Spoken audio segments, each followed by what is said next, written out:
Welcome to This is Scotland podcast, the podcast that talks about the past, present and future of this amazing country. I'm Coinneach MacLeod. I'm Ali Heather.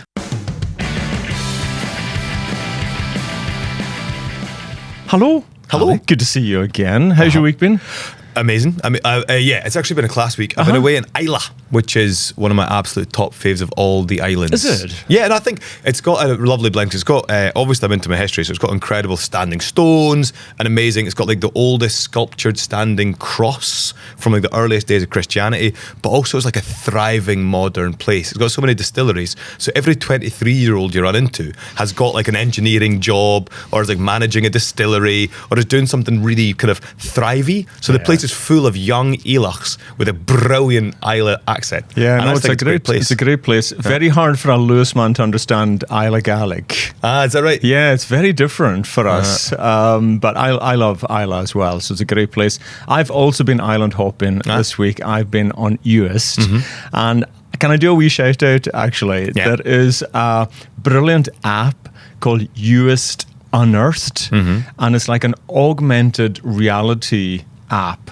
And you know, sometimes when you go to an historic site and maybe it's just a few broken down stones or something in a field, you know.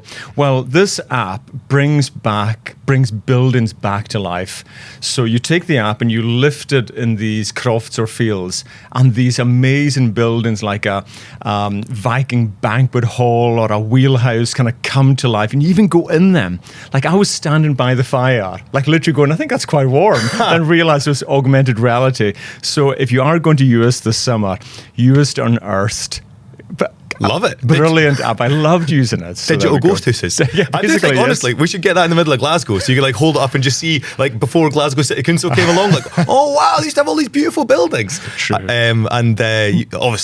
Obviously, I do rate that kind of using technology to help intervene and use that imagination, because it's hard to do research on some of these places. You're totally right. So anyway, what are we talking about today? What's it all about? So, three amazing topics today.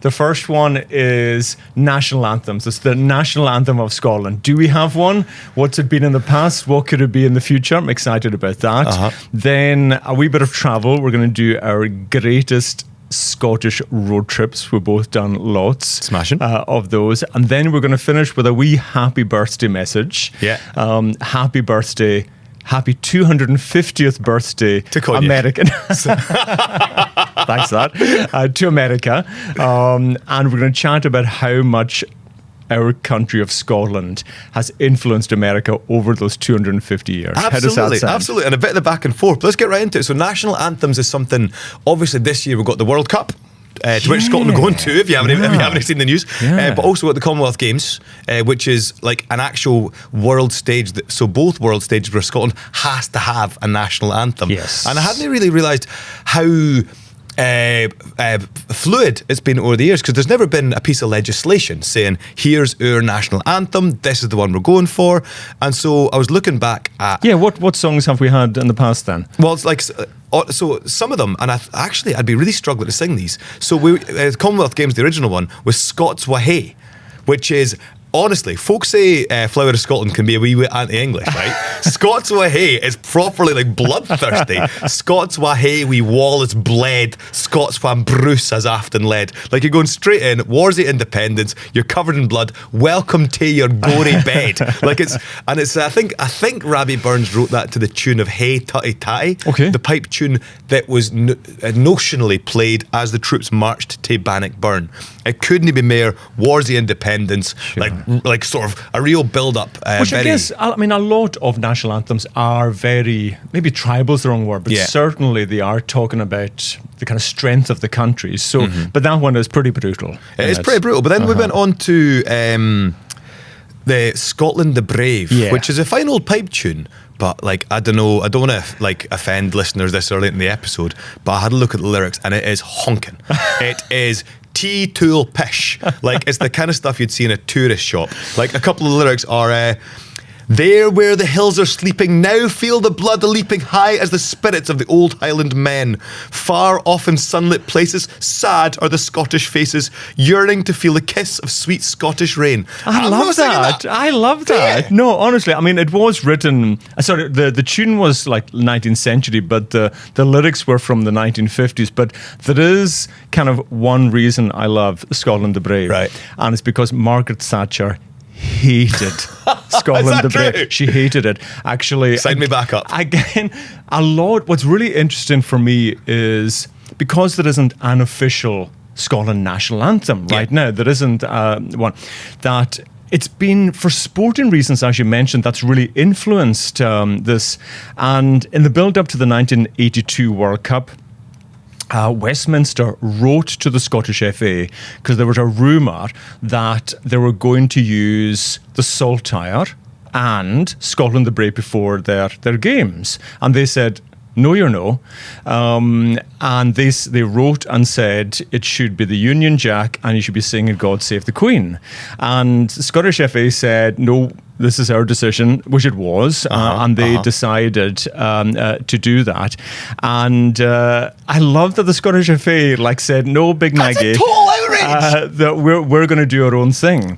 And it probably 82... There was kind of like a bit of a domino effect after that of kind of sporting moments that really did influence what our national anthem or what we sung, particularly before sporting events were. Well, that's it. So I was down at Murrayfield recently. Obviously, Flower of Scotland there is arguably the best Flower of Scotland there is. Like, it's so well sung. 100%. It's on beat because they are less leather than the fans at Hampden. So they're keeping to the beat of it more. But also, I was speaking to some of the organisers behind the scenes, and they were saying that that's where Flower of Scotland started. 100%. So it was the actual rugby players used to sing it in the changing rooms before the games when they're out on tour. Yeah, the story goes, I think, is it Billy Steele? He sort of started singing it. He was away on a Lions tour.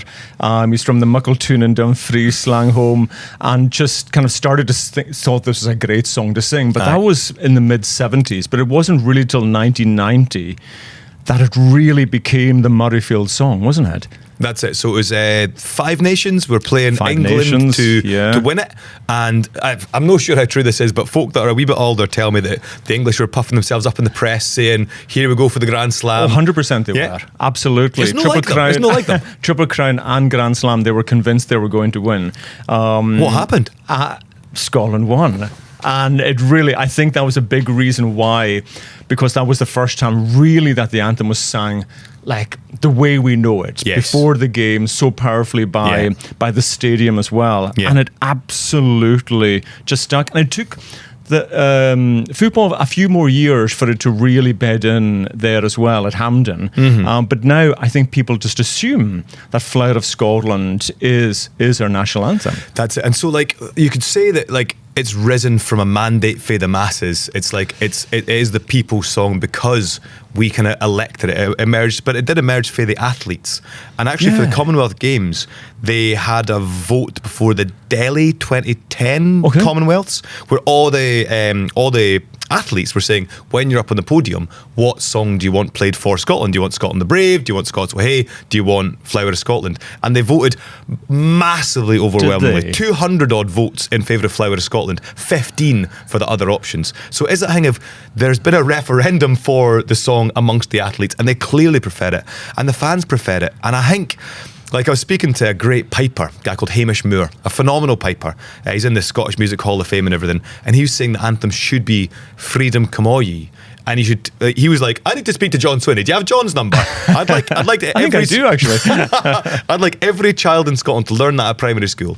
And I'm thinking, I love the song. It's an amazing song. But I don't think that you can enforce a national anthem, certainly no in Scotland, where we've kind of elected our own. The only way I think we'll ever replace Flower of Scotland is if we all decide, if there's some new tune that comes through that just naturally displaces it. Well, I know what you mean, which is what really happened to Flower of Scotland.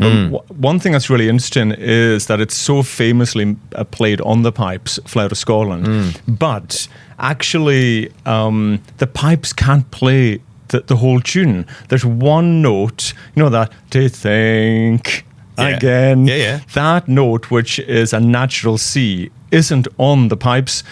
So most pipers either just don't play it or slightly go off the tune at that point. So I love that we've picked a song that's played in the pipes that actually can be played Right, fully, so you're telling me fully in the pipes. it's no me that's out of tune. It's everyone it's else. you It's and the the pipers. Pipes. Right, You grand. and the pipes. That's just going back to, you were talking about these songs, because Flower of Scotland has similar lyrics about England, I guess, and battle. Yeah.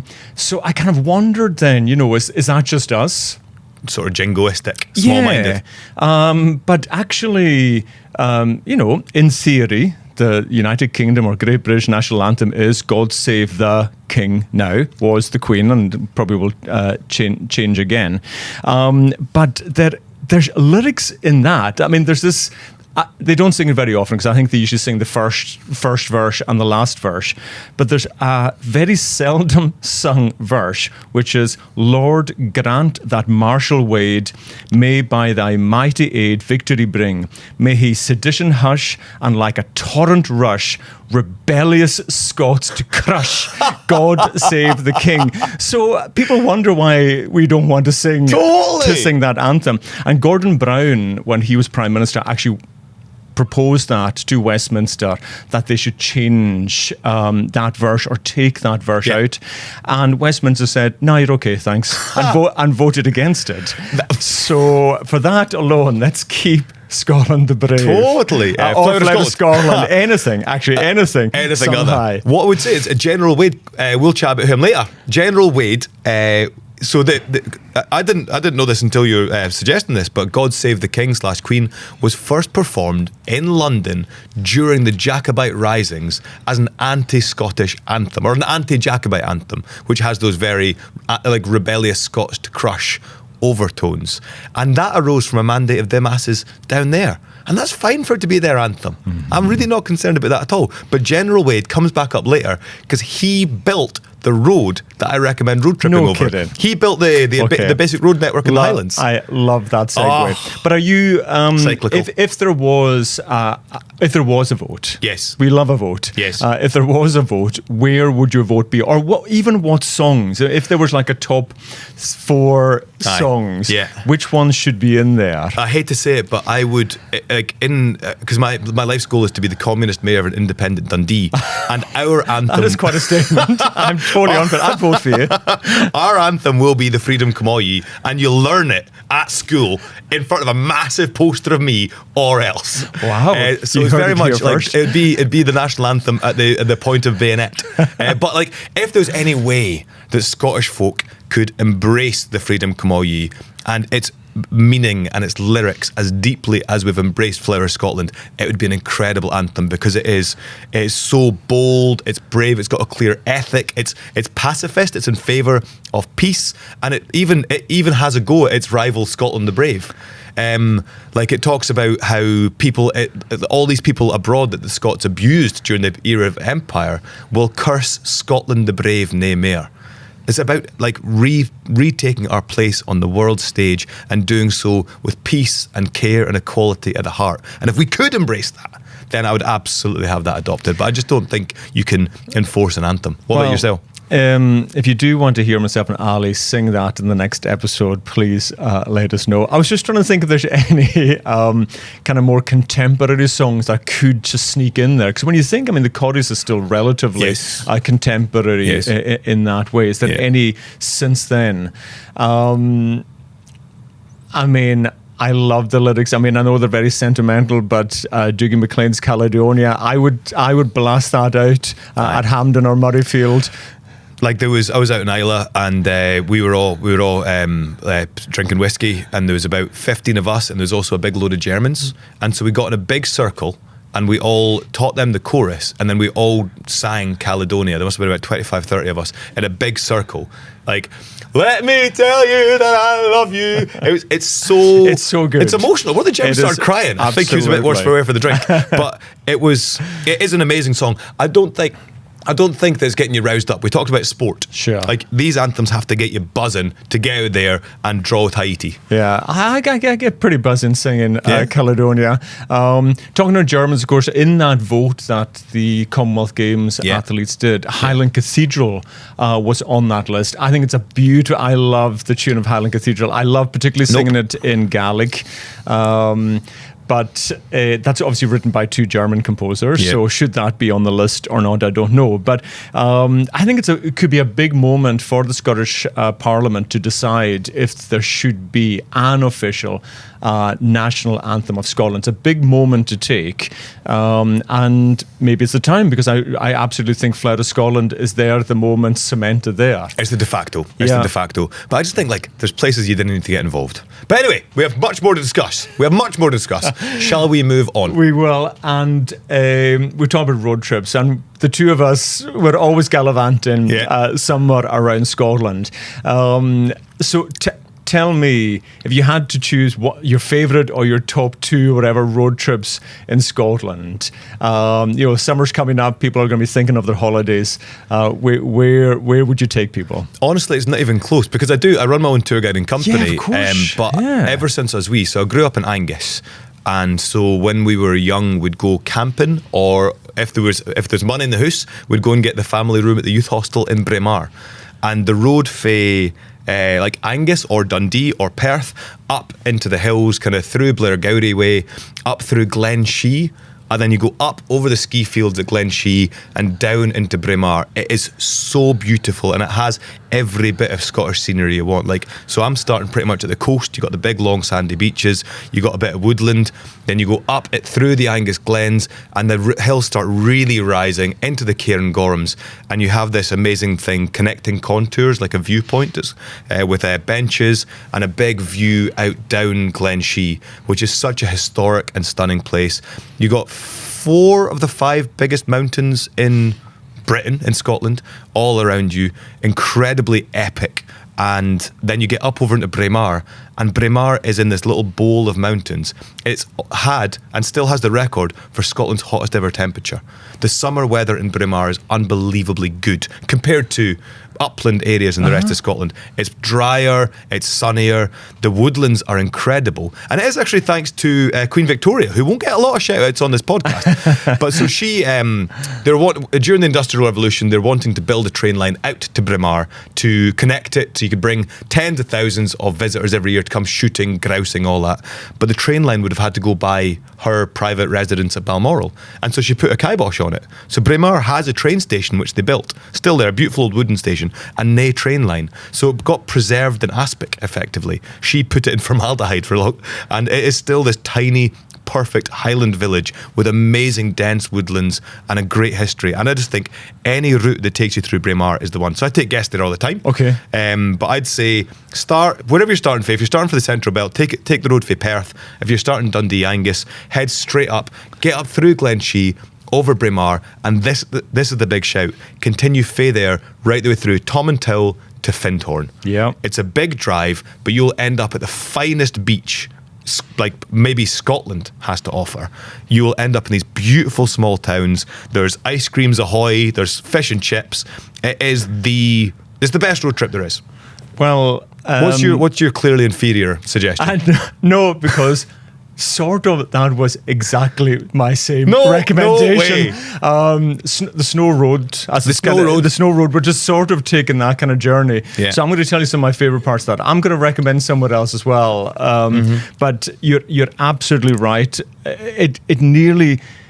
You know how they talk about Arran being Scotland in miniature. I think that's the term. I actually feel this 90-mile journey is very much the same. You're starting in, Perthshire, all these lovely kind of berry fields, strawberries and raspberries kind of everywhere. And then by the end, you're in the mountains. I mean, it is the best 90 miles. It's called the Snow Roads because it does go on the military roads, and sometimes they're closed in the winter. I've never done it in the winter. I think it's a fantastic summer journey to do. Take your time over it. It's not you're not going to rush through the 90 miles in one day. But a couple of the things what I was going to mention, certainly, you talked about Braemar.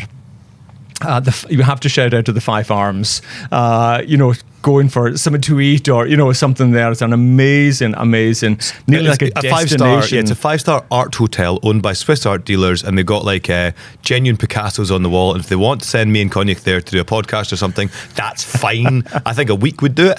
A week would be quite nice. Bunk beds, of course. So I think the Five Arms is definitely worth a stop. A lot of kind of art installations on this road as well. The Watchers. Oh, the Watchers, that's a great shout. To me, the first time I saw it, I sort of thought I was looking at like a fake colony stones, the way they're positioned, but they're overlooking, is it Corgarth Castle? Yeah. So it's a bunch of steel coffin-looking things with little seats inside, so you're protected on 3 sides for the wind. And they select a viewpoint for you. So you sit deep in this big steel chair, and the artist has chosen the finest views. So you are like just the angle of the seat. You are looking down at Corgarth one way, up the glen another way, and they're actually, I think, modelled on this really old thing called fog houses.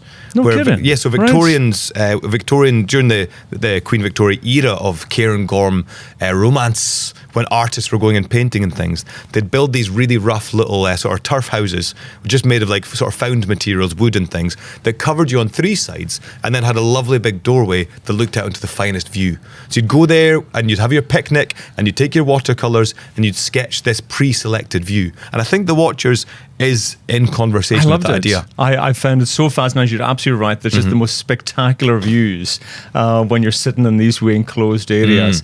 And talking of, is Corgarth, is that what you said? Corgarth is how I pronounce it, but I'm often Castle. wrong. I mean, 16th century castle, kind of white castle all by itself. I don't know that much about it, to be fair, but just even as a view from that spot, I think it's lovely. Well, Corgarth is the same history as Braemar Castle, in that you'll have noticed they both have on the outside big star-shaped walls that poke out and jut out. They were added by the British military when the whole place was garrisoned. Right. So we know that Culloden was the end of the Jacobites, right? The British Army didn't know that. So they came and restocked the Highlands with this military occupation that lasted decades. And Corgarth and Braemar, they built these new walls to protect themselves.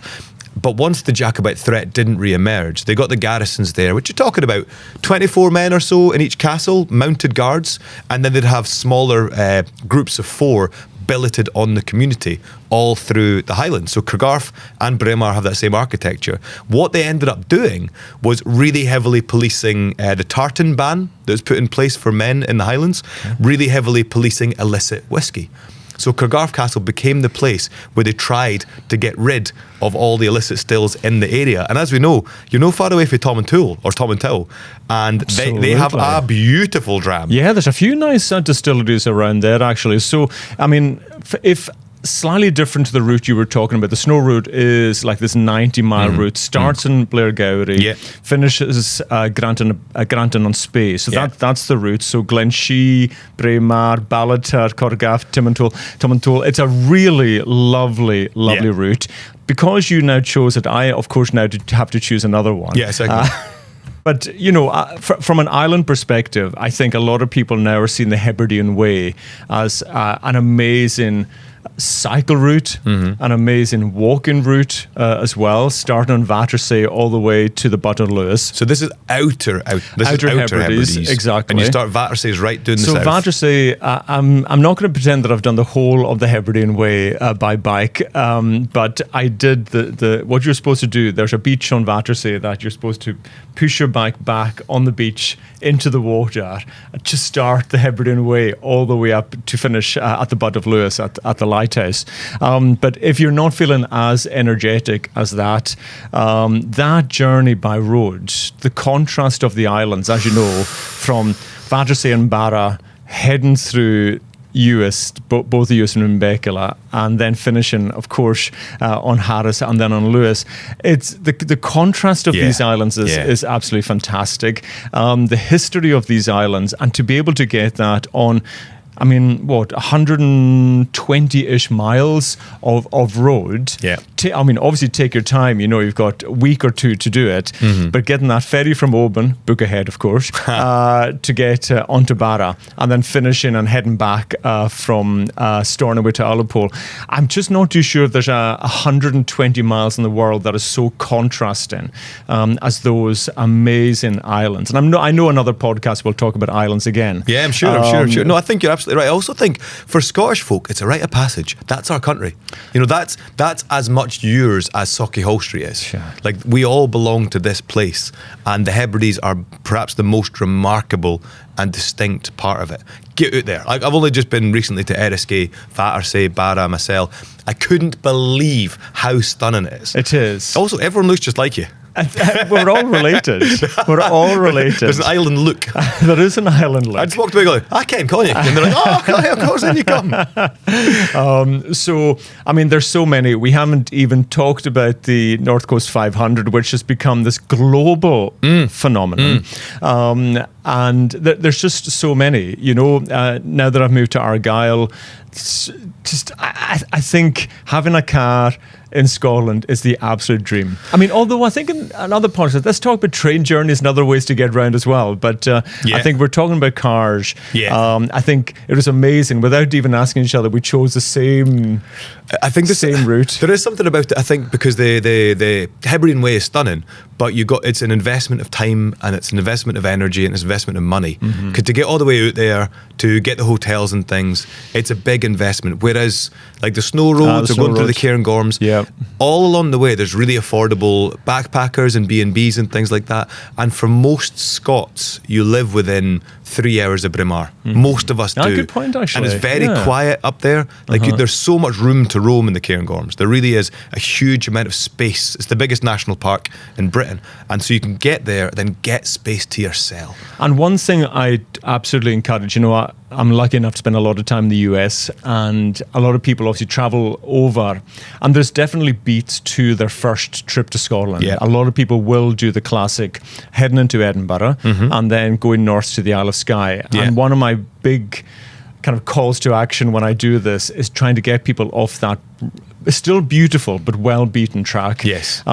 So places like Cairngorms, Argyll, the Outer Hebrides, let's keep shouting about them, because there is space for us all. There's plenty of space. I couldn't agree more. Could not agree more. Because Skye is lovely. Edinburgh is worth time. But when I do my sort of small group tours, I always try and spend a day in Edinburgh and then get into the Cairngorms, into Perthshire. Maybe go to say Mull.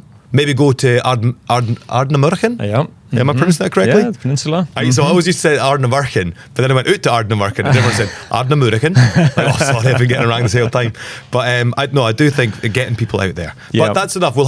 Every episode will have tips about where to go, places to go. Like the Scots magazine is so good for genuine recommendations. 1,000,000%. And of course, please message us with your favourite road trips, because we've mentioned a few, but I know people will have some that we've never done before. No, get in touch. Like, absolutely, send me your recommendations. I would love, like, we're always gallivanting about. We are. And would love more advice on where to go, where to check out. The big one for me is I'm building a big list of places I'm desperate to see in Galloway. Amazing. I've been at Galloway a couple of times, stunning place, but because it's quite far for me, I've not spent the kind of time there. So all your Galloway recommendations, get them in, and I'll do a trip before the end of the series. Now, not to get all Marilyn Monroe on us here, but why not? Okay, but happy birthday, thank you, America!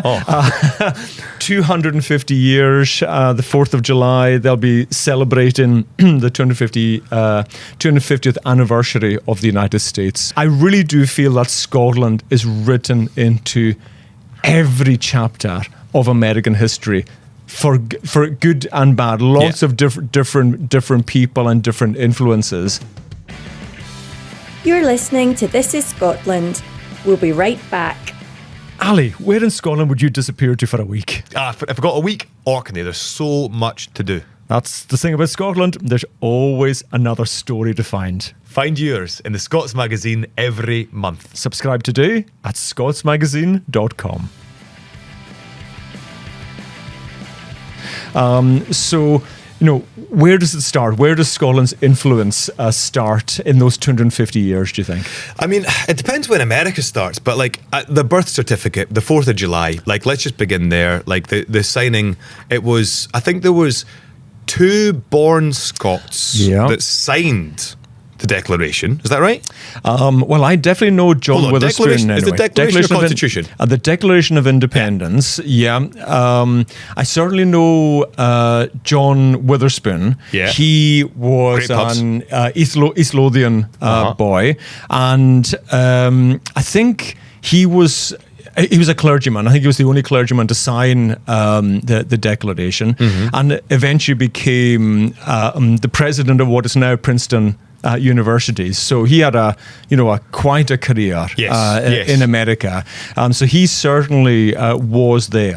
Was there anybody else? Yeah, so a guy called James Wilson, who I've never heard of. These names are much bigger in America than they are in Scotland, of course. But a guy apparently called James Wilson, who's a fifer for near Ciris. And he went over, he was a signatory of it, but also apparently Thomas Jefferson, he had a Scottish mentor who was really influential in his education and his formative years, a guy called William Small. And you've got those, but then you've had these kind of pieces of research saying that of all the signatories, about half of them had direct Scottish connections or very significant Scottish influences.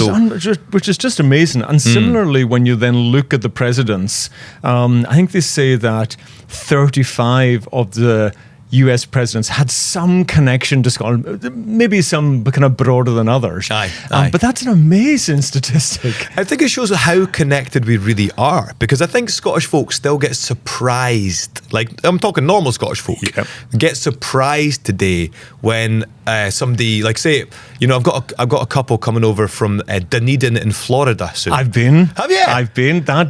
My book tour last year started in Dunedin, Florida, and it is an amazing place. I don't think I've ever been anywhere so Scottish. No, what? Is that true? And I'm including Scotland in that. I think they have the most Highland dancing schools.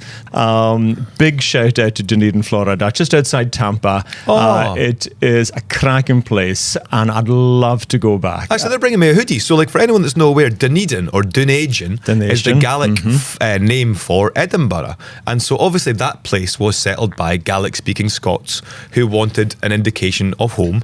And you also have that in New Zealand. You've got Dunedin and stuff, Dunedin down south there. Yeah. And I think that Scots alive today who are just cutting about their normal business don't understand how connected these places feel. Like, I've got the insight to that because my dad was actually born in New Zealand to Scottish immigrants, and then he came back and he had a thick Kiwi accent and all that, but profoundly felt himself to be connected to Scotland, as did my other family out there, and so many New Zealanders. Like, you'll meet big Maori boys at Highland Games out in New Zealand, be like, "Oh, I'm a Scot." And I think it's good for Scots to see how global we are as a people, because we do forget the Irish make much bigger song and dance. Yeah, they're about pretty it. good at it. And fair play to them. Yeah. But I don't think everyday Scots understand how intimately connected we are, or how many well-wishers there are out there. I do love traveling around the US, and there have been so many Scottish place names. I mean, I couldn't count, but there are so many Glasgows in America.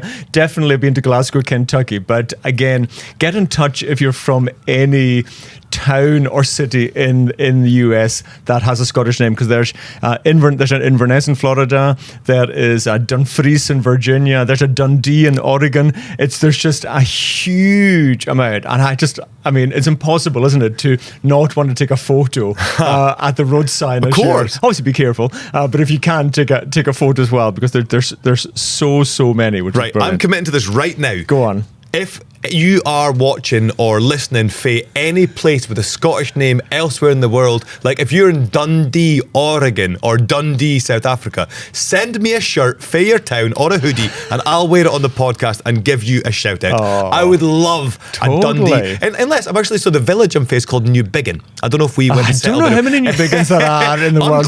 Unclear. If you're from like New Biggin, Kenya, send me a shirt, okay? And I promise to wear it on here and give you a shout out. But so one thing that the Americans passed into law was Tartan Day. So this was passed under George W. Bush, and basically it was a day marking the connections between Scotland and the United States. I've got a little extract here. I'll just read you the legislation. George W. Bush. By virtue of the authority vested in me by the Constitution and the laws of the United States, I hereby proclaim April the 6th, 2008 as National Tartan Day. I call upon all Americans to observe this day by celebrating continued friendship between the people of Scotland and the United States, and by recognising the contributions of Scottish Americans to our nation. We have our own day. It's not so special. I can slightly beat that though. Tell me. For anybody who's heading through Pendleton, South Carolina, this July. 14th of July is officially Coinneach MacLeod Day. No, it's not. No, it's not. It is. I promise What are you talking about? So Pendleton, South Carolina is twinned. It's a sister city with Storn. Look, just because you haven't got your own day. First of all, we've got no evidence this place exists. Right. Pendleton, it sounds making uppy. Next, I promise you, when we do the Q&A episode, I'm going to show you the proclamation from the mayor of Pendleton. Coinneach MacLeod Day. So Pendleton is twinned with Stornoway, right? The capital of the Outer Hebrides. And I was invited to do a book event there on my tour. Mm-hmm. And then the mayor invited me to an event. And he announced that day was Coinneach MacLeod. I burst out crying. Like I didn't know it was happening. And he had the big thing, and I completely burst out crying. I had to do this speech, and then I said to him afterwards, because I was trying to read it. It's a very formal proclamation. And I said to him, "Well, what does this mean I can do?" And he started kind of quite formally kind of looking through the thing. And I says, "Well, I mean, can I ride a horse naked through the main square?" Question one. That was your question one. That was the first question. He kept on asking if we could do the podcast naked on a horseback. And he looked quite serious. He was, "Well, it doesn't say you couldn't." So there you go. That's my plans for the 14th of July. Right, so for clarity, 14th of July, naked horseback through Pendleton. Correct. Great stuff. Be there or be square. Surely you must give those people like a shipping container of your sort of Hebridean Baker oatcakes or something. Like, surely. I was so proud, like super proud. But going back to Tartan Day, I went to Tartan Day a couple of years ago. The fact that they close 6th Avenue. Highland dancers. My favourite is so just for Scots, so it's in the middle of New York City. Yes. We get to close an entire one of the main roads. Yeah. And it's just for a Scottish parade. Just a Scottish parade. Often they have, what do you call it when there's one person they celebrate? Grand Marshal. A Grand Marshal, yeah. And so they celebrate kind of certain people. I think me and Ali are available for 2027. Just saying. They must not have my email because they never asked. I know, they haven't Weird. asked me either. But there's been some great people celebrated in the past. My favourite part of it is there's a parade of Scottish breeds of dogs. I've never seen so many Westies in my life bombing down 6th Avenue. So it's a really fun day. It's a whole weekend of shenanigans. And definitely if you're around New York or around that time, it's fantastic. But that's we were talking about presidents, so we should probably also mention the White House as well as a building. And it's kind of Scottish influence. Even though the architects were Irish, I believe, most of the stonemasons who worked on it were from Scotland. There's two particular ones, two brothers, John and James Williamson from Edinburgh. And when President Biden invited me to the White House... God, come off it! Hey, to be fair, did he know he'd invited you to the White House? I can say it. I've got the letter. Did he know? I don't know, but he did invite me. Big Biden. Hey, get me that baker. Get me the baker. I go to look around the White House, and one thing that was highlighted to me, which I didn't know much about, and I don't know if you've heard of it either. There's a detail on the outside of the White House called the double Scottish rose. It's a carved kind of motif that appears quite frequently around the building.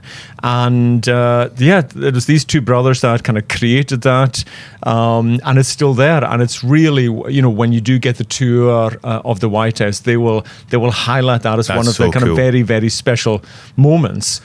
So that's something to keep out for. But of course, there has been people we talked about was it 35 or so presidents, but there's probably two that really have very close kind of Scottish connections. Woodrow Wilson, probably kind of one of the main ones. His grandfather, Reverend Woodrow, was from Paisley, and he moved to America in 1835 to take on a church in Ohio. Then his grandson became president. I think the other side of his family were Ulster Scots, but his grandfather was from Paisley. And of course, many folk will know the current president, Donald Trump, has connections to the Isle of Lewis. You know, his mother, Mary Ann MacLeod, born in the village of Tongue in 1912, emigrated to the United States. And now, I mean, it's an interesting one because, you know, in most circumstances, maybe that would be something you would absolutely celebrate. It's something we keep maybe a little bit quieter, but, you know, it is kind of amazing. I saw a headline once, from the Black House to the White House, which I absolutely That's loved. a banging pun. I did see the newspaper of the north of Scotland, their headline a couple of years ago was local businessman wins presidential election because he owns a golf course near the city of Aberdeen. No, that totally. I think there has been, we could spend all day going through the amazing Scots Americans that have made huge contributions to the world.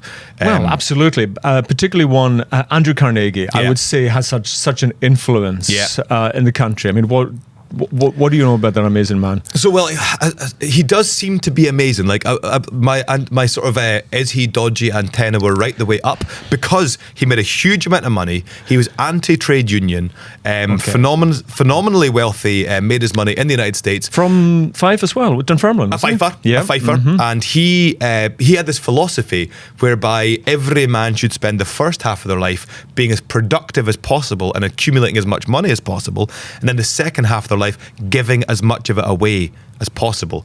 And the reason that I think he stands up as being pretty sound is that he funded the building of thousands of libraries. 1,679 libraries. That's only in this country. He built them also in the United States. That was in America. Oh, was it in America? That was he built them all up and down Scotland. 1,679 in America. And so you're absolutely right. There was like a lot of labor disputes, a lot of kind of industrial capitalism in his kind of storyline. But his civic legacy is phenomenal. I think absolutely we should make him phenomenal. Make him the patron saint of billionaires. Let him be the guy, because that's fine. Like, if you're going to accumulate all that capital, go and build all these libraries. Because my local library that I still use all the time in Dundee was funded by him, and it's a jewel in the city. It's a jewel in this. It's a beautiful, like Coldside Library and the Black Nest Library are both Carnegie libraries, and they're still all over America and Scotland and still contributing to their communities today, which is an amazing legacy. I should say, Scots in America, some of them were absolute crooks, some of them were absolute wrong-uns. I'm going to run through this very, very quickly, but Philadelphia City Hall I really liked, because it was the tallest building in the world from the 1800s, from the late 1800s. It's now the kind of where they have all the courts. It's where that Tom Hanks film where he sues his company for getting fired. What's that called? Philadelphia. Yeah. So that's where that was filmed, but it was designed by a Scottish architect, and it seems to be absolute jobs for the boys, because he sent back like, we can only build foundations with Aberdeen granite. So gets this big contract. The building in today's money cost nearly $1 billion to build. So he's sending back to Scotland for all his mates at the quarry to get plenty of work. There's then 200 sculptures on the outside of the building, all done by Scottish guys. The whole thing was a stitch-up, I think. Right across the road from the City Hall, the Masonic Lodge, full of Scots. So there was clannishness in the early arrivals, and actually that was an unintentional pun, clannishness, because Scots were also involved in some of the worst behaviours in the kind of Southern Confederacy. The Ku Klux Klan got its name, the Klan being the Gaelic for children or family. So there's a big Scottish connection there. The Southern Confederate flag is a saltire, same as the Scottish flag. And groups of the American Civil War fighting on behalf of the slave-owning states were, they'd have saltires as their emblems on the battlefield. So there's much deeper dives you can go in, but we're almost out of time for today, and I'm desperate to get back to, we're talking about Braemar, because I've got this story that I wish everyone driving those snow roads would know, because I just learnt it, and I think it used to be famous. Sir Walter Scott and he used to be an antiquarian. One of his little antiquarian groups published this old court record, and it's from the 1740s during the British military occupation of the Highlands. There was a group there's 4 guys billeted on the village just outside Braemar, and the sergeant in charge of the soldiers there got warned repeatedly, stop going hunting on your own, it's not safe. But he kept on taking his rifle and going off, shooting deer, shooting ptarmigan, all that kind of thing. And one day, of course, he disappears. And the British Army search for him. They can't find him anywhere. They're going up and down, literally where the road goes now. They're going up and down, looking through the heather, looking for him. Has he gone missing? Has he been attacked? He can't be found. So they then go and get all the villagers and force them to go searching through the heather. They don't find him, even though 2 of them know exactly where he is. So it turns out he has been killed, and his body has been robbed, and he is not found for years, until eventually someone comes to the garrison at Braemar Castle and says, I've been visited by a ghost of your man, and he told me where his body lies. I'm too scared to go there myself, but he's been coming to me every night this week, haunting me in my little cottage, and if you need to come with me, I think I know where the body is. So he takes the soldiers and they go and find the remains of the body, and he says, the ghost told me who did it as well. And that was entered as evidence in the court in Edinburgh. It's the only time in Scottish history, at least, that a ghost has given evidence or has been used as evidence in a court of law. And the two guys, so far, and obviously he knew exactly who'd done it, but the guys got off with it. Even though, the evidence against them was a ghost said they'd done it, and also they were poor local guys, but their wives were wearing all the fancy jewels and rings from the boy's corpse, and yet they got off with it. And so they're still in the heather, not far from Braemar, where the road goes down. There is a little marker on the spot from the 1740s where the British Army found this guy's body, and they buried him where he laid. And there's a little lump of granite carved into a rough sort of tombstone shape in the heather. I love that. Well, I'm going to finish with maybe a wee bit of a Gaelic lesson as well some weeks. And seeing we've been saying happy birthday to America, can I teach you how to say happy birthday in Gaelic so you can shout happy birthday to all the Americans? I'm so ready. So it's quite an easy one. Mealdaneach. Mealdaneach. There we go. There we go. So Mealdaneach, America, 250 years. But that was great. What a hoot. That was a great podcast. So remember, we'll be back. Even if we do say so ourselves. Well, nobody else is going to say it, so we might as well. We'll be back later this week for our Q&A episode. That's it. We have already got loads of amazing questions, but please keep sending them in. I love doing that first episode of the Q&A. Yeah. So we'll be back doing that later this week. That's it. So Q&A, it's all about you sending us your questions and your kind of conversation points, and it'll be mortifying if you don't send anything in. It's so important you please send us loads. Send us loads. We've already got some really fun ones, but I can't wait to read what people want us to find out. So we'll be back for that. So we'll see you there. Cheers, man. Cheerio.